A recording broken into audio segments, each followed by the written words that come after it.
then liberated from being the concubine of the king by Padmasambhava, she joined him on his journeys. When they parted ways, in order for her to go out and teach on her own, she was beset by bandits. She was gang raped by 7 men. And in turn, she enlightened each one of them, and they became her disciples. And then they followed her and protected her. To be able to overcome literally literally anything, to be able to overcome literally anything and keep going with your practice, that is one result of that inner enlightened nature. And these are her words at the end of her life, one of the last things she said before she dissolved into rainbow light. Wherever there is space, 5 elements pervade. Wherever the 5 elements, the homes of living beings. Wherever living beings, karma and defilements. Wherever is defilement, my compassion is also.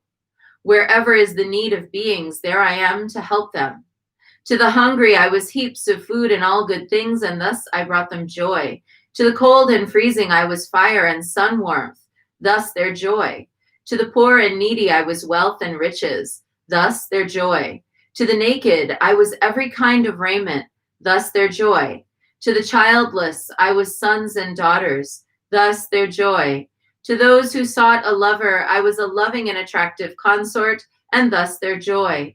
To those who wanted magic powers, I gave prowess in the 8 great cities, and thus I brought them joy. To the sick, I was their remedy, and thus their joy. To the anguished, I was all their mind desired, and thus I was their joy. To those hard-pressed by the punishments of despots, I was the loving friend to lead them to the land of peace, and I was thus their joy. To those in fear of wild beasts, I was a haven, thus their joy. To those who fell into the depths, I was their drawing out, and thus their joy. To those tormented in the fires, I was a quenching stream, and thus their joy. To those in prey to any of the elements, I was their medicine, and thus their joy. For those who could not see, I was their eyes and brought them joy. And for those who could not walk, I was feet, and thus their joy. I was a tongue for those who could not speak, and thus I brought them joy. To those in fear of death, I granted immortality, and thus I was their joy. I led the dying on the path of transference and brought them joy. To those who wandered in the bardo state, I was their spirit guide, bringing them to joy. I cooled the burning heat and warmed the cold of those lost in the realms of hell. Howsoever they were tortured, I changed myself to shield them, being thus their joy. To those who lingered in the land of hungry ghosts, I was their food and drink, and thus their joy. I was freedom from oppression and servitude for those caught in the wordless state of beasts, and thus I brought them joy. Those beings born in places of war, I protected them from strife and brought them joy. I was a truce from endless conflict for the demigods, and was thus their joy. The jealous gods I guarded from their bitter fall, and I was thus their joy. I shielded all from everything that tortured them, and was their every joy.